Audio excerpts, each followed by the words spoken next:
এই রকম প্রসেসে কি কোনোদিন খিচুড়ি বানিয়ে দেখেছেন? তো চলুন বানিয়ে নিন। এখানে ডাল আর চাল আমি ভিজিয়ে রেখেছি। তো এটা দু রকমের ডাল রয়েছে, একটা ছোলার ডাল, একটা মসুর ডাল। আর এখানে রয়েছে পেঁয়াজ কুচি, কাঁচা লঙ্কা, কুমড়ো কুচি, আর এখানে রয়েছে আলু কুচি। তো বন্ধুরা প্রথমেই বলে দিই যে আরও যদি সবজি থাকে আপনারা কিন্তু অ্যাড করতে পারেন। আমার কাছে যা ছিল আমি সেটাই দিয়ে করছি। তো প্রথমেই প্রেশার কুকারে বসিয়ে দিয়েছি তেল, আর তারপরে দিয়ে দিয়েছি ফোড়নের জন্য তেজপাতা, শুকনো লঙ্কা, আর দিয়ে দিচ্ছি গোটা গরম মশলা।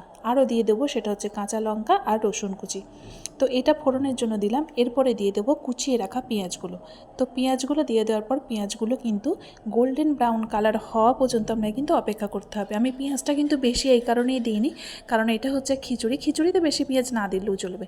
তো চলুন বন্ধুরা, পেঁয়াজটা লাল হওয়ার জন্য ওয়েট করি।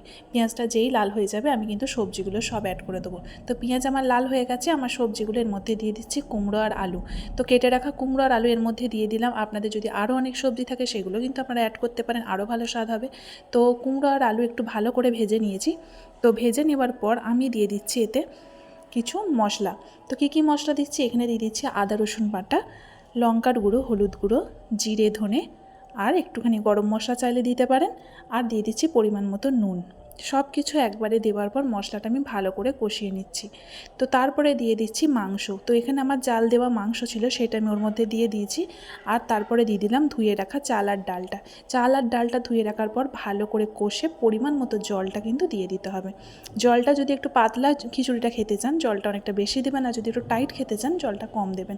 তো বন্ধুরা, আমি জল দিয়ে নুনটাও দেখে নিয়েছি। এবার ঢাকনা দিয়ে ঢেকে দিয়েছিলাম। ভালো করে কমিয়ে দুটো সিটি মারার পর আমার খিচুড়ি রেডি। কেমন লাগলো বন্ধুরা?